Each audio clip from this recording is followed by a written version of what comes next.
Japan থেকে এলো 2.5 lakh AstraZeneca. 21 কোটি কোভিড টিকার জন্য চুক্তি করেছে সরকার। করোনায় 195 জনের প্রাণহানি। ঢাকায় আইসিইউ সংকটে বাড়ছে মৃত্যু। কঠোর বিধিনিষেধেও ফেরিতে ঢল, সড়কে গাড়ি ও মানুষের চাপ। নানা অজুহাতে বের হচ্ছে অনেকে, মোড়ে মোড়ে চেকপোস্টে নজরদারি। এবং চলতি মৌসুমে একদিনে সর্বোচ্চ 104 ডেঙ্গু রোগী হাসপাতালে, সবাই রাজধানীর। এখনই সামাল না দিলে আগস্ট সেপ্টেম্বরে মারাত্মক পরিস্থিতির আশঙ্কা। জাপান থেকে বাংলাদেশে পৌঁছেছে অ্যাস্ট্রাজেনেকার প্রায় 2.5 লাখ ডোজ টিকা। পররাষ্ট্রমন্ত্রীর হাতে টিকা তুলে দিয়ে জাপানি রাষ্ট্রদূত জানান, ধাপে ধাপে আরও 27.5 লাখ অ্যাস্ট্রাজেনেকা উপহার হিসেবে পাঠাবে দেশটি। এখন পর্যন্ত 21 কোটি ডোজ টিকার জন্য বিভিন্ন দেশ ও প্রতিষ্ঠানের সঙ্গে চুক্তি হয়েছে জানিয়েছেন স্বাস্থ্যমন্ত্রী। অবশেষে দেশে এসেছে অক্সফোর্ড অ্যাস্ট্রাজেনেকার টিকা। শনিবার বিকেল 3:15টায় হযরত শাহজালাল আন্তর্জাতিক বিমানবন্দরে অবতরণ করে ক্যাথে এয়ারলাইন্সের একটি বিশেষ বিমান। করোনা টিকার আন্তর্জাতিক প্ল্যাটফর্ম কোভ্যাক্সের আওতায় জাপান থেকে আসে 2,45,200 ডোজ টিকা। বিমানবন্দরে টিকা গ্রহণ করেন পররাষ্ট্রমন্ত্রী ডক্টর একে আব্দুল মোমেন, স্বাস্থ্য অধিদপ্তরের মহাপরিচালক সহ অন্যান্যরা। পরে বিমানবন্দরে এক সংবাদ সম্মেলনে দেশে নিযুক্ত জাপানের রাষ্ট্রদূত ইতো নাওকি জানান, কয়েক মাসের মধ্যেই বাংলাদেশ মোট 30 লাখ অ্যাস্ট্রাজেনেকার টিকা পাবে। বাংলাদেশের যারা অধীর আগ্রহে অ্যাস্ট্রাজেনেকার জন্য অপেক্ষা করছিলেন, তাদের জন্য জাপান টিকা সরবরাহ করতে পেরে অত্যন্ত আনন্দিত। আমরা আশা করছি ধারাবাহিকভাবে এই মাস এবং পরের মাসেও অ্যাস্ট্রাজেনেকার টিকা সরবরাহ করতে পারব। জাপান মোট 30 লাখ করোনা টিকা বাংলাদেশকে উপহার হিসেবে দিবে। পররাষ্ট্রমন্ত্রী জানান, বাংলাদেশের সঙ্গে যৌথভাবে টিকা উৎপাদন করতে চীন সরকার আগ্রহ প্রকাশ করেছে। দেশের একটি প্রতিষ্ঠানকে বাছাইও করেছে চীন। বললাম যে আগে আপনারা বলেছিলেন যে আপনারা দেশে এসে ভিজিট করে ফার্মাসি ঠিক করবেন কোম্পানি। উনি বলেন এটা আমাদের ঠিক হয়ে গেছে, আমরা ঠিক করে ফেলেছি। আমি আপনারা রাজি হলে আমরা চুক্তির খসড়া আপনাদের কাছে পৌঁছে দিব 4-5 ঘন্টার মধ্যে। আমার বিশ্বাস যে কোনো মুহূর্তেই এইটা আমরা সই করবো এবং তাতে প্রোডাকশন শুরু হয়েছে। এদিকে শনিবার আলাদা এক ভার্চুয়াল অনুষ্ঠানে যোগ দিয়ে স্বাস্থ্যমন্ত্রী জাহিদ মালেক জানান, দেশের 80% মানুষকে টিকার আওতায় আনতে কাজ চলছে। এ পর্যন্ত 1,20,00,000 কাছাকাছি লোক ভ্যাকসিনেট হয়েছে। আমরা যে বিভিন্ন ভ্যাকসিন অর্ডার করেছি এবং প্রতিশ্রুতি পেয়েছি, তার সংখ্যা কিন্তু অনেক, 21 কোটি। এ পর্যন্ত 4টি কোম্পানির 2,13 লাখ টিকা বাংলাদেশে এসেছে বলেও জানান স্বাস্থ্যমন্ত্রী। শাতিলা শারমিন, সময় সংবাদ, ঢাকা। এদিকে উপজেলা, ইউনিয়ন ও গ্রাম পর্যায়ে কোভিডের ডেল্টা ভ্যারিয়েন্ট ছড়িয়ে পড়ায় উদ্বিগ্ন জেলা সদর হাসপাতালগুলো। রোগীরা হিস্ট্রি গোপন করায় করোনা ভাইরাস ঘুরছে হাসপাতালের প্রতিটি করিডোরে। বিভিন্ন জেলা ঘুরে এসে আরও জানাচ্ছেন সেলিয়া সুলতানা। একই ছাদের নিচে কোভিড ও সাধারণ রোগীদের সেবা দিতে বাধ্য হচ্ছে টাঙ্গাইল জেলা সদর হাসপাতাল। জেলাটিতে প্রতিদিন অন্তত 35% উপরের সংক্রমণের হার। হাসপাতালটিতে মাত্র 10 শয্যার আইসিইউ শয্যা সবসময় পূর্ণ। করোনা রোগীদের সাধারণ সিট দখলে কোণঠাসা সাধারণ রোগীরা। চিকিৎসকরা জানান, রোগীরা হিস্ট্রি গোপন করায় করোনা ভাইরাস ঘুরছে হাসপাতালের প্রতিটি করিডোরে। রোগীদের সাথে আসা স্বজনদের অসচেতনতায় হাসপাতালের বাইরেও ছড়াচ্ছে ভাইরাস। এখনকার যে পরিস্থিতি, এখানে বেশিরভাগই হলো ডেল্টা ভেরিয়েন্টে আক্রান্ত। আমরা বিগত কিছুদিন আগে 5টা স্যাম্পল পাঠিয়েছিলাম, 5টাই ডেল্টা ভেরিয়েন্টের নমুনা আসছে। গ্রামে আক্রান্তের ঘটা বেশি। এমন পর্যায়ে আসে আসলে আমাদের করার কিছু থাকে না। এরই মধ্যে কোভিড কমপ্লিকেশনের কারণে হার্ট অ্যাটাক ও স্ট্রোকের মতো হিস্ট্রি পাচ্ছেন মাঠ পর্যায়ের কর্তব্যরত চিকিৎসকরা। হার্ট অ্যাটাকের রোগী হার্টের চিকিৎসা করতে যায় এবং কোভিড পরীক্ষা যখন আমরা করতে যাই, দেখা গেলো সেই রোগী কোভিড পজিটিভ।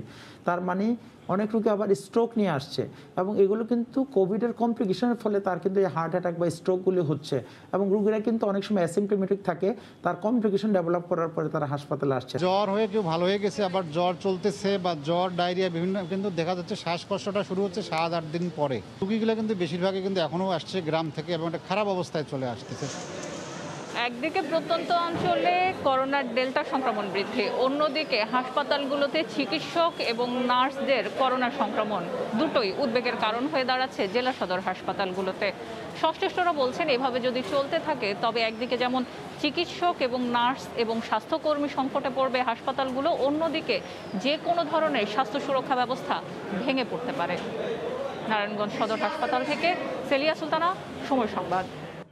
এদিকে প্রধানমন্ত্রীর আহ্বানে সাড়া দিয়ে 250টি পোর্টেবল আইসিইউ ভেন্টিলেটর পাঠিয়েছেন যুক্তরাষ্ট্র প্রবাসীরা। রাত 8টার পর হজরত শাহজালাল আন্তর্জাতিক বিমানবন্দরে ভেন্টিলেটরগুলো পৌঁছায়। প্রধানমন্ত্রীর ব্যক্তিগত চিকিৎসক ABM আবদুল্লার তত্ত্বাবধানে ভেন্টিলেটরগুলো পাঠানোর নেপথ্যে কাজ করেছেন যুক্তরাষ্ট্র প্রবাসী 3 বাংলাদেশি চিকিৎসক ও জাতিসংঘের সাবেক এক কর্মকর্তা। এর আগে তারা 150টি ভেন্টিলেটর বারজেম হাসপাতালে পাঠিয়েছেন। এক একটি ভেন্টিলেটরের দাম $15,000।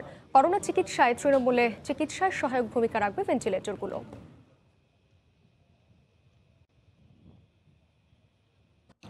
এদিকে কঠোর বিধিনিষেধের দ্বিতীয় দিনেও ঢাকার প্রবেশ মুখে ছিল মানুষের ঢল।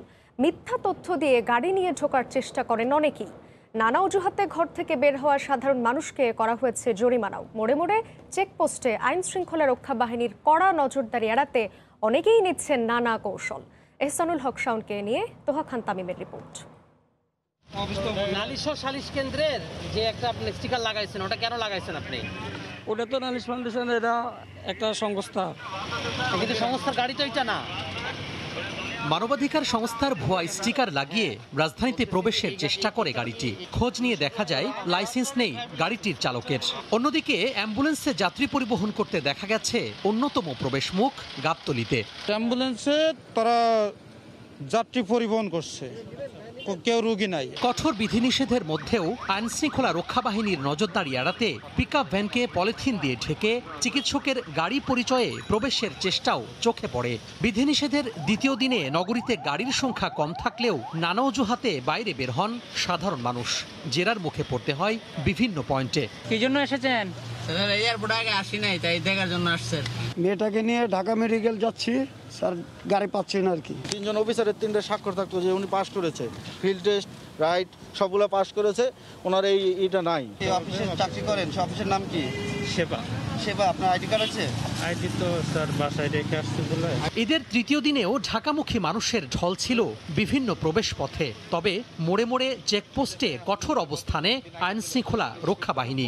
বিভিন্ন স্থানে নির্বাহী ম্যাজিস্ট্রেটের মাধ্যমে মোবাইল কোর্ট বসিয়ে তাদের জরিমানার আওতায় আনা হয়। অনেকেই অনেক অজুহাত আমাদেরকে দিচ্ছেন, যেমন বোনের বাসায় গরু মাংস রান্না করা হয়েছে সেটা খেতে যাচ্ছেন, বৃষ্টির দিন খিচুড়ি এবং গরু মাংস খেতে যাচ্ছেন।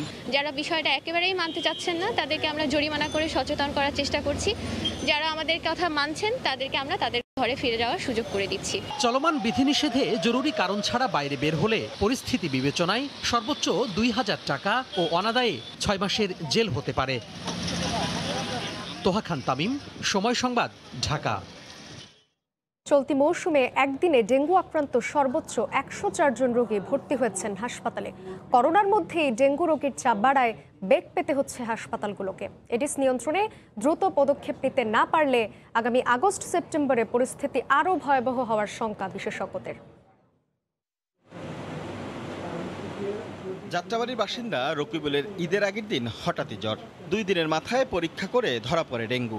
পরিস্থিতির একটু অবনতি হয় ভর্তি করা হয় একটি বেসরকারি হাসপাতালে। বাহিরে যাইতো না, এই 2 বছরের মধ্যে রুমেই ছিল। এই জন্য ভাবছি যেন অন্য কোনো সমস্যা না, তো এই জন্য ভাবছি মনে হয় ডেঙ্গুই হয়েছে, কারণ নিচে আমাদের কলোনির ভিতরে আরও 2-1 ডেঙ্গু হয়েছে। করোনার মধ্যেই হঠাৎ ডেঙ্গুর প্রকোপ বাড়ছে, হাসপাতালে বেড়েই চলছে ডেঙ্গু রোগীর সংখ্যা। অধিদপ্তরের হিসেবে চলতি মৌসুমে শনিবারই প্রথম একদিনে রোগী শনাক্ত হয়েছে শতাধিক, যাদের মধ্যে সবাই ঢাকার। রাজধানীর বিভিন্ন হাসপাতালে ডেঙ্গু নিয়ে ভর্তি রোগীর সংখ্যাও এখন 400-র বেশি। ডেঙ্গুর উপসর্গ প্রথমে আসে না, যখন প্লাটলেট কমে যায় শেষের দিকে এসে তখন জ্বর শুরুতে থাকে এবং পরে যখন জ্বর কমে যায় তখন প্লাটলেট কমতে থাকে, এবং সেক্ষেত্রে কিছু কিছু রোগী জটিলতার দিকে যায়, যেমন ডেঙ্গু শক সিনড্রোম বা এই জাতীয় জিনিসগুলি পরবর্তীতে দেখা যায়। 2019 সালের পর আবারও জুলাই মাসে এসে শনাক্তের সংখ্যা 1000 ছাড়িয়েছে। 24 দিনে এই সংখ্যা 1200-র বেশি। কীটতত্ত্ববিদরা বলছেন পরিস্থিতি নিয়ন্ত্রণে না আনতে পারলে আগামী 2 মাসে সার্বিক অবস্থা আরও ভয়াবহ হবে। ওপেন স্পেস, কনস্ট্রাকশন সাইট, বন্ধ থাকা অফিস আদালত, বিভিন্ন ভবনে এর সমস্যা নিয়ন্ত্রণের জরুরি পদক্ষেপ না নিলে এডিস মশা আরও বেড়ে যাবে এবং আগস্ট সেপ্টেম্বরে ডেঙ্গু রোগী আরও অনেক বেশি হবে। চলতি বছর সরকারি হিসাবে ডেঙ্গু নিয়ে হাসপাতালে ভর্তি হয়েছে ১,৫৭৪ জন। রাশেদ লিমন, সময় সংবাদ, ঢাকা। আগামী আগস্ট সেপ্টেম্বরে পরিস্থিতি আরও ভয়াবহ হওয়ার শঙ্কা বিশেষজ্ঞদের। যাত্রাবাড়ির বাসিন্দা রকিবুলের ঈদের আগের দিন হঠাৎই জ্বর। 2 দিনের মাথায় পরীক্ষা করে ধরা পড়ে ডেঙ্গু। পরিস্থিতির একটু অবনতি হওয়ায় ভর্তি করা হয় একটি বেসরকারি হাসপাতালে। বাহিরে যাইতো না, এই 2 বছরের মধ্যে রুমেই ছিল। এই জন্য ভাবছি যেন অন্য কোনো সমস্যা না, তো এই জন্য ভাবছি মনে হয় ডেঙ্গুই হয়েছে, কারণ নিচে আমাদের কলোনির ভিতরে আরও 2-1 ডেঙ্গু হয়েছে। করোনার মধ্যেই হঠাৎ ডেঙ্গুর প্রকোপ বাড়ছে, হাসপাতালে বেড়েই চলছে ডেঙ্গু রোগীর সংখ্যা। অধিদপ্তরের হিসেবে চলতি মৌসুমে শনিবারই প্রথম একদিনে রোগী শনাক্ত হয়েছে শতাধিক, যাদের মধ্যে সবাই ঢাকার। রাজধানীর বিভিন্ন হাসপাতালে ডেঙ্গু নিয়ে ভর্তি রোগীর সংখ্যাও এখন 400-র বেশি। ডেঙ্গুর উপসর্গ প্রথমে আসে না, যখন প্লাটলেট কমে যায় শেষের দিকে এসে তখন জ্বর শুরুতে থাকে এবং পরে যখন জ্বর কমে যায় তখন প্লাটলেট কমতে থাকে এবং সেক্ষেত্রে কিছু কিছু রোগী জটিলতার দিকে যায়, যেমন ডেঙ্গু শক সিনড্রোম বা এই জাতীয় জিনিসগুলি পরবর্তীতে দেখা যায়। 2019 সালের পর আবারও জুলাই মাসে এসে শনাক্তের সংখ্যা 1000 ছাড়িয়েছে। 24 দিনে এই সংখ্যা 1200-র বেশি। কীটতত্ত্ববিদরা বলছেন, পরিস্থিতি নিয়ন্ত্রণে না আনতে পারলে আগামী 2 মাসে সার্বিক অবস্থা আরও ভয়াবহ হবে। ওপেন স্পেস, কনস্ট্রাকশন সাইট, বন্ধ থাকা অফিস, আদালত, বিভিন্ন ভবনে এডিস মশা নিয়ন্ত্রণের জরুরি পদক্ষেপ না নিলে এডিস মশা আরও বেড়ে যাবে এবং আগস্ট সেপ্টেম্বরে ডেঙ্গু রোগী আরও অনেক বেশি হবে। চলতি বছর সরকারি হিসাবে ডেঙ্গু নিয়ে হাসপাতালে ভর্তি হয়েছে ১,৫৭৪ জন। রাশেদ লিমন, সময় সংবাদ, ঢাকা। বৃষ্টির আর জোয়ারের পানিতে আবারও তলিয়ে গেছে চট্টগ্রামের মা ও শিশু হাসপাতাল। এতে চরম দুর্ভোগে পড়েছেন রোগী ও তাদের স্বজনরা। এদিকে সিডিএ সহ নগরীর বিভিন্ন এলাকায় সৃষ্টি হয়েছে জলাবদ্ধতা। ভারী বর্ষণ আর জোয়ারের পানিতে চট্টগ্রাম মা ও শিশু হাসপাতাল তলিয়ে যাওয়া অনেকটা নিয়মিত ঘটনা হয়ে দাঁড়িয়েছে।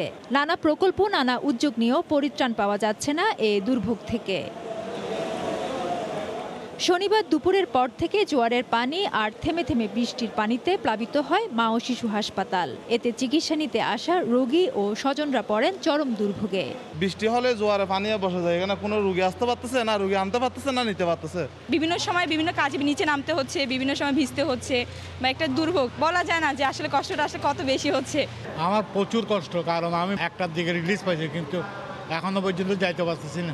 নগরের সিডিএ, আগ্রাবাদ, হালিশহর এলাকার একাংশেও সৃষ্টি হয় জলাবদ্ধতার। বিধিনিষেধের মধ্যেও জরুরি প্রয়োজনে বের হওয়া অনেককেই রিক্সা ভাড়া গুনতে হয়েছে কয়েক গুণ বেশি। পানি উঠলে তো কষ্ট হয়, দেখা মানে যে বিশেষ করে চলাচলে গাড়ি ঘোড়া তো চলতে পারে না। 20 টাকার ভাড়া তখন 50-100 টাকা ভাড়া দিতে হয়, সবকিছু বাড়তি এই আর কি। যাওয়া আসা তো অনেক কষ্ট, আর আমরা এখানে কষ্ট পাচ্ছি প্রায় বিগত 10-12 বছরের উপরে হবে। পূর্ণিমার সময় চট্টগ্রামের সিডিএ এলাকার বাসিন্দাদের ঘরে ঢোকা এবং বের হওয়ার সময় অনেকটা নির্ধারিত হয় এই জোয়ারের পানির উপর। তার উপর বৃষ্টি যুক্ত হলে দুর্ভোগের সীমা ছাড়িয়ে যায়, অথচ এই দুর্ভোগ দেখার নেই কোনো অভিভাবক। আবহাওয়া অফিসের তথ্য মতে শনিবার সকাল 6টা থেকে দুপুর 12টা পর্যন্ত চট্টগ্রামে 33.03 মিলিমিটার বৃষ্টিপাত রেকর্ড করা হয়েছে। ফেরদৌস লিপি, সময় সংবাদ, চট্টগ্রাম। শেষ বিদায়ে সর্বসাধারণের শ্রদ্ধা আর ভালোবাসায় সিক্ত হলেন গণসঙ্গীত শিল্পী ফকির আলমগীর। খিলগাঁওয়ের পল্লিমা সংসদে প্রথম জানাজা শেষে কেন্দ্রীয় শহীদ মিনারে শ্রদ্ধা নিবেদনের জন্য রাখা হয় তার মরদেহ। বাদ জোহর দ্বিতীয় জানাজা শেষে তালতলা কবরস্থানে সমাহিত হলেন গুণী এই সঙ্গীত শিল্পী। জীবনব্যাপী তার সংগ্রাম ছিল মানুষের জন্য, মুক্তির জন্য, সমতার জন্য। গান ছিল তার মাধ্যম, তা দিয়েই পৌঁছাতে চেয়েছেন কাঙ্ক্ষিত লক্ষ্যে। তাই তো তিনি গণসঙ্গীত শিল্পী। প্রবল তারুণ্যে ছিলেন স্বাধীন বাংলা বেতার কেন্দ্রের শব্দ সৈনিক। তার বিদায়বেলা তাই বিয়োগলের সুর বেজে ওঠে, রাষ্ট্র জানায় সম্মান।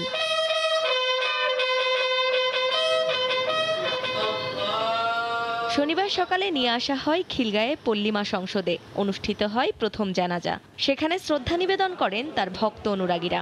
এত বর্ণাঢ্য কর্মজীবন আমি আর কোনো মানুষের কাছে দেখি নাই। এত নিকট থেকে দেখা একজন সংগ্রামী মানুষের জীবনালেখ্য আমি দেখেছি, অনেক কিছু শিখেছি। যোদ্ধা সহকর্মী সতীর্থরা শ্রদ্ধা নিবেদন করেন কেন্দ্রীয় শহীদ মিনার প্রাঙ্গণে। তিনি বাংলাদেশের গণসংগীতকে সমৃদ্ধ করেছেন। তার হঠাৎ চলে যাওয়া গণসংগীত অঙ্গনের জন্য, সংস্কৃতির জন্য একটি অপূরণীয় ক্ষতি। গণমানুষের মাঝে তার সঙ্গীতের মাধ্যমেই তিনি বেঁচে থাকবেন দীর্ঘদিন। মুক্তিযুদ্ধের একটা বাতি নিভে গেল, আজকে তার ইতে মর্মাহত। খেটে খাওয়া মানুষের অধিকারের কথাগুলো গানে গানে তুলে ধরার মানুষকে আমরা হারালাম। খিলগাঁও মাটির মসজিদে তার দ্বিতীয় জানাজা শেষে তালতলা কবরস্থানে চিরনিদ্রায় শায়িত হন কিংবদন্তি গণমানুষের এই শব্দ সৈনিক। তবে সর্বজনের জন্য যে সঙ্গীত রেখে গেলেন তা আরও অনেককাল বাঁচিয়ে রাখবে সঙ্গীতজ্ঞ ফকির আলমগীরকে। ক্রান্তি সারোয়ার, সময় সংবাদ, ঢাকা। বছরের পর বছর পার হলেও এখনও চামড়া শিল্প নগরীতে গড়ে ওঠেনি পূর্ণাঙ্গ বর্জ্য ব্যবস্থাপনা। ব্যবসায়ীরা বলছেন কর্মীর বর্জ্যের চাপ সামাল দেওয়া যাবে না। বিসিক বলছে বর্জ্যকে পুনরায় ব্যবহারযোগ্য করে তুলতে দুটি প্রতিষ্ঠানকে দায়িত্ব দেওয়া হয়েছে। এভাবে পরিবেশ বিপর্যয় রোধ সম্ভব নয় অভিমত পরিবেশবিদদের। সানবির রূপলের রিপোর্ট। পরিবেশের ভারসাম্য রক্ষায় সাইনবোর্ডে লেখা আছে বনায়নের জন্য নির্ধারিত স্থান, কিন্তু বাস্তবে ট্যানারির বর্জ্যের স্তূপ। পরিবেশ দূষণমুক্ত করতেই হাজারীবাগ থেকে সাভারে পরিকল্পিত ট্যানারি শিল্পনগরী গড়ে তোলা হয়। প্রকল্প শুরু হওয়ার 14 বছর পর পূর্ণাঙ্গ প্রস্তুতির ঘোষণা দিয়ে ব্যবসায়ীদের নিয়ে যাওয়া হয় সেখানে, কিন্তু খোলা জায়গায় বর্জ্য ফেলা, বিষাক্ত কেমিক্যালযুক্ত পানি মিশিয়ে দূষণের শিকার ধলেশ্বরী নদী। ওয়াটার প্ল্যান করছে, এগুলো তো কিছুই হচ্ছে না। গ্রামে তো থাকাই যায় না, বিকেলবেলা আরে গন্ধ। বিসিকের প্রকল্প পরিচালক জানান শুকনো বর্জ্য রাখার জন্য এবছর নতুন 2টি ডাম্পিং ইয়ার্ড করা হয়েছে। কিছু কারখানা ছাড়বে, কিছু কারখানা সলিডের কাজ করবে, এরকমভাবে আমরা রেশনিং করে চেষ্টা করছি ম্যানেজ করার জন্য। ব্যবসায়ীরা বলছেন বর্জ্য ব্যবস্থাপনায় বিসিক যে ব্যবস্থা করেছে তা পর্যাপ্ত নয়। দীর্ঘমেয়াদী বা ডাম্পিং এর ব্যবস্থাপনার জন্য চিন্তা ভাবনা করতে হবে, আদারওয়াইজ চামড়া শিল্পনগরীর পরিবেশ মারাত্মকভাবে দূষণ করবে। পরিবেশবিদরা বলছেন ট্যানারি শিল্পনগরীর দূষণের বিষয়ে অনেক বছর ধরে সতর্ক করে আসলেও তেমন কাজে আসছে না। শিল্প মালিকদের যে দায়িত্ব তারা সেটা সঠিকভাবে পালন করবে, সততার সঙ্গে পালন করতে হবে, তাহলেই শুধুমাত্র আমরা ধলেশ্বরী নদীকে রক্ষা করতে পারবো। সারা বছরের চাহিদার অর্ধেকের বেশি সংগ্রহ হয় কোরবানির ঈদে। এই সময় 70 থেকে 80 লাখ পিস চামড়া প্রক্রিয়াজাত করতে অস্বাভাবিক চাপ বাড়ে। নতুন চামড়া শিল্পনগরের ঠিক পাশেই ধলেশ্বরী নদীর তীরে এই ময়লার ভাগারে টনকে টন পশুর বর্জ্য পড়ছে প্রতিদিনই। বিসিক বলছে যে এই বর্জ্য ব্যবস্থাপনা করে আধুনিকায়নের মাধ্যমে সেগুলোকে সম্পদে পরিণত করা হবে, কিন্তু ততদিনে এই ধলেশ্বরী কি তার পুরনো রূপ ফিরে পাবে নাকি আরেকটি বুড়িগঙ্গায় পরিণত হবে সেটি এখন দেখার বিষয়। সানবির রূপল, সময় সংবাদ, সাভার, ঢাকা। 2 মাসের নিষেধাজ্ঞা শেষ হলেও দুর্যোগপূর্ণ আবহাওয়ার কারণে সাগরে মাছ শিকারে যেতে পারছেন না কক্সবাজারের লক্ষাধিক জেলে। সমুদ্র 3 নম্বর স্থানীয় সতর্ক সংকেতের কারণে উপকূলে অবস্থান করছে মাছ ধরার ট্রলারগুলো। আরও জানাচ্ছেন সুজাউদ্দিন রুবেল। বাঁকখালী নদীর তীর 65 দিনের সরকারি নিষেধাজ্ঞা শেষে সাগরে মাছ শিকারে যেতে প্রস্তুত শত শত ট্রলার। তবে দুর্যোগপূর্ণ আবহাওয়ার কারণে প্রথম দিনে মাছ শিকারে যেতে পারেননি জেলেরা।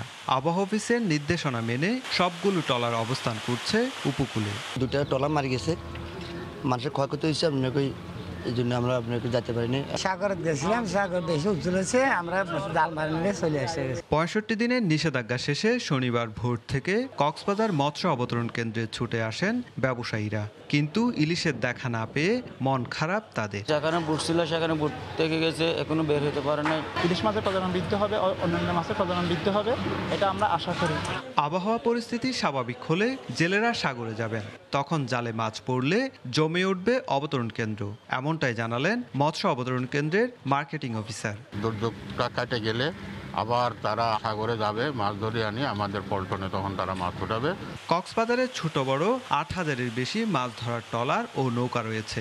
এসব ট্রলার ও নৌকায় মাছ শিকার করে জীবিকা নির্বাহ করেন লক্ষাধিক জেলে। সুজাউদ্দিন রুবেল, সময় সংবাদ, কক্সবাজার। মুন্সিগঞ্জের মীরকাতিম মাছের আড়তে ইলিশের সমারোহ, দামও বেশ সস্তা। প্রতি কেজি বিক্রি হচ্ছে 300 থেকে 700 টাকা পর্যন্ত। কঠোর বিধিনিষেধ উপেক্ষা করেই ছিল ক্রেতা বিক্রেতাদের উপচে পড়া ভিড়। আবু সাইদের ক্যামেরায় নাসির উদ্দিন উজ্জ্বলের আরও একটি রিপোর্ট। ইলিশের সয়লাভ মুন্সিগঞ্জের মিরকাদি মৎস্য আড়ত। উপকূলীয় অঞ্চলে ধরা পড়া ঝাঁকে ঝাঁকে ইলিশ আসছে এই অঞ্চলের সর্ববৃহৎ আড়তটিতে। শনিবার ভোর থেকেই ডাক উঠিয়ে বিক্রি হয় ইলিশ। 200 থেকে 250 গ্রামের ইলিশ কেজি প্রতি বিক্রি হচ্ছে 300 থেকে 400 টাকা, আর 500 গ্রামের ইলিশের দাম কেজিতে হাঁকা হচ্ছে 600 থেকে 700 টাকা। তবে বড় ইলিশের দেখা নেই।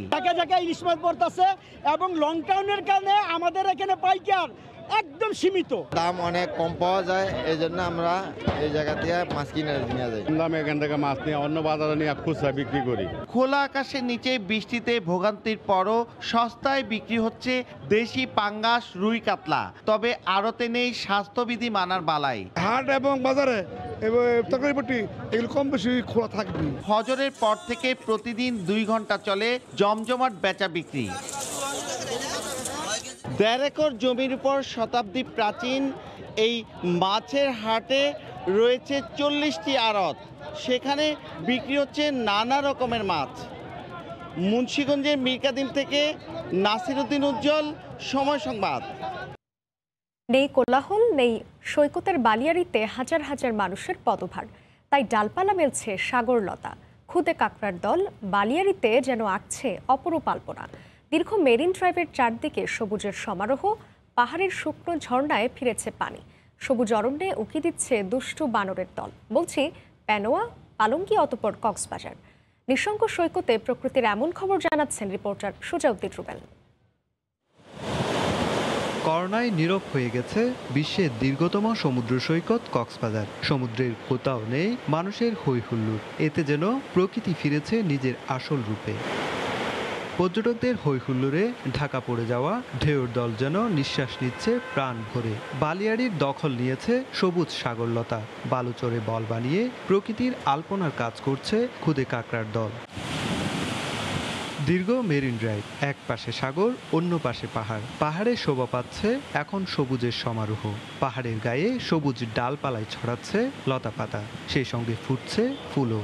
পাহাড়ের গা বেয়ে শুকনো ঝর্ণায় ফিরেছে পানি। যে পাহাড়ে দীর্ঘ সময় দেখা যায়নি পশু পাখি, সেই পাহাড়ের সবুজ অরণ্যে এখন দেখা মিলছে দুষ্টু বানরের দল। এমন দৃশ্য শেষ কবে কে দেখেছে? কাঁকড়ার নকশাগুলো এগুলো তো আসলে মানুষজন নামলে আমরা সচরাচর দেখতেই পাই না, ধরতে গেলে টুরিস্টদের খুব বেশি একটা আনাগোনা নাই, যার কারণে এখানে প্রাকৃতিক যে বৈচিত্র্যগুলো সেগুলো বাড়তেছে। যে প্রকৃতি আমরা এখন দেখতে পাচ্ছি সেই প্রকৃতিকে আমাদেরকে টিকিয়ে রাখতে হবে, সেজন্য প্রয়োজনীয় ব্যবস্থা গ্রহণ করা প্রয়োজন। তবে প্রকৃতি রক্ষায় সবাইকে নিয়ে উদ্যোগ নেয়ার কথা জানায় জেলা প্রশাসন। সৈকতের যে এলাকাগুলো আবার সবুজে সুশোভিত হচ্ছে, সেই এলাকাগুলো যাতে সংরক্ষণ করা যায় এ বিষয়ে যারা কাজ করেন বিশেষজ্ঞ, তাদের সাথে নিয়ে আমরা এই বিষয়ে প্রয়োজনীয় পদক্ষেপ গ্রহণ করব। কোলাহল ও দূষণমুক্ত পরিবেশ বিদ্যমান রাখা গেলে পর্যটন শিল্প হবে বহুমাত্রিক আর সম্ভাবনাময়, এমন মত সংশ্লিষ্টদের। সুজাউদ্দিন রুবেল, সময় সংবাদ, কক্সবাজার।